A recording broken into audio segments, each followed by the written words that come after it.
ഉയർപ്പ്. 5-ാം വ്യാഴം. വിശുദ്ധ ലൂക്കായുടെ സുവിശേഷം 9-ാം അധ്യായം 57 മുതൽ 62 വരെയുള്ള വാക്യങ്ങളുടെ വിശകലനം.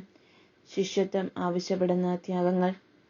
72 പേരെ തെരഞ്ഞെടുത്തയക്കുന്ന സുവിശേഷ ഭാഗത്തിന്റെ മുഖവരിയായിട്ടാണ് ശിഷ്യത്തെക്കുറിച്ചുള്ള ഈ പ്രബോധനം. ക്രിസ്താനുകരണത്തിന്റെ വെല്ലുവിളികളാണ് നാം ഇവിടെ കാണുക. ദൈവം വിളിക്കുന്നത് വലിയ ഒരു ആനുകൂല്യമാണ്. അത് ആത്മരക്ഷയ്ക്ക് അത്യന്താപേക്ഷിതമായ ഒരു വിളിയാണ്.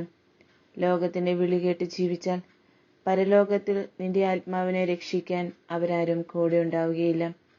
യേശുവിനെ അനുഗമിക്കുമ്പോൾ ഈ ലോകത്തിൽ തലചായ്ക്കാൻ ഇടം കിട്ടിയില്ലെങ്കിലും സ്വർഗത്തിൽ നിനക്കായി അനേകം വസതികൾ ഒഴിഞ്ഞുകിടപ്പുണ്ടാകും എന്നോർക്കുക. ഈ ലോകത്തിൽ എന്തെങ്കിലും സ്ഥാനമാനങ്ങൾ ആഗ്രഹിച്ചുകൊണ്ട് ആരും യേശുവിനെ അനുഗമിക്കാൻ ഇടയാകരുത്. 2 വഞ്ചിയിൽ കാൽ വെച്ച് സ്വർഗീയ യാത്ര സാധ്യമല്ല തന്നെ. ഹൃദയങ്ങൾ വായിക്കുന്ന ദൈവം നമ്മുടെ അനുഗമനത്തിന്റെ ഉദ്ദേശം തിരിച്ചറിയുന്നുണ്ട്. യേശുവിനെ അനുഗമിക്കാൻ തടസ്സം പറയുമ്പോൾ ചിന്തിക്കണം, മരണം നിന്നെ പിന്തുടരുന്നുണ്ടെന്ന്. മരിച്ചവർ മരിച്ചവരെ സംസ്കരിക്കട്ടെ എന്നത് ശാരീരിക മരണത്തെക്കുറിച്ചല്ല, ആത്മീയ മരണത്തെക്കുറിച്ചാണ് ഓർമ്മപ്പെടുത്തുന്നത്.